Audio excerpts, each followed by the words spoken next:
Inflation has fallen to 3.4% from its peak over 11%, down by almost 70%. The steepest fall since the 80s and now at the lowest level since September 2021. These figures show that our plan is working. Hang on.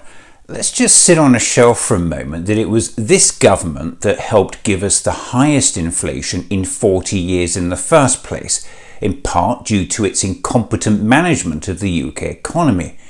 When inflation started to accelerate in early 2022, then Chancellor Rishi Sunak couldn't wait to attribute the rise to global factors. Now he's actually claiming it as a success for government policy that it's come down. These figures show that our plan is working. Never underestimate just how thick this lot think we all are. And just to be clear, even Larry the Cat now knows that the job of cutting inflation is for the Bank of England.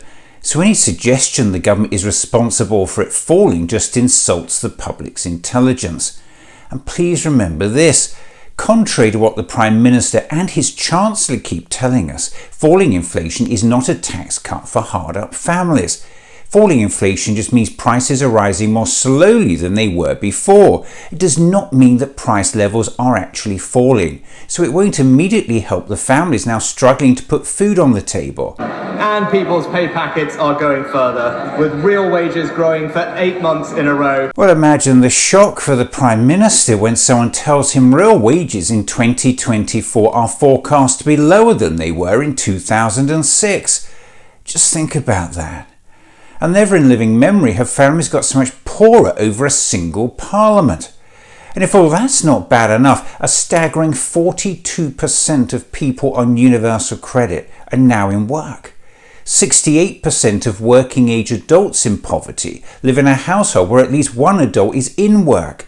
And a staggering 71% of children growing up in poverty now live in a household where at least one person works. And taxes being cut by £900 for the average worker. Well, again, imagine the shock for the Prime Minister when he watches this. In fact, we looked at some of the figures, and the combined effect of a 4% cut in national insurance and the threshold freezes between 2021 and this April would mean that people earning less than £25,000 are worse off.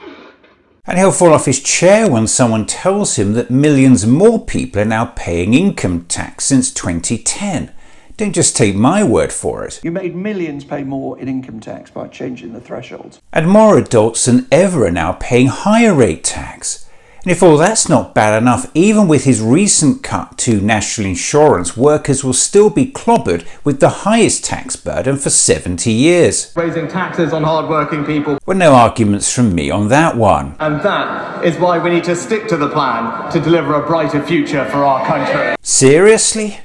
The UK has just been ranked by UNICEF, that's the United Nations Children's Fund, as the worst amongst the world's richest countries in child poverty levels. The number of children in food poverty has doubled. More than 14 million people are now living in poverty. 1 million adults can't afford to eat every day. 9 million are skipping meals and cutting back on food. And millions more can't afford to heat their homes. Does that sound like a brighter future? After 14 years of Conservative government, we've got untreated sewage dumped in our rivers, crumbling schools and hospitals, and cash-strapped local authorities across the UK forced to take out massive 50-year loans at soaring rates of interest in the aftermath of the Tories' catastrophic mini-budget. Years of decline. Well, no arguments from me on that.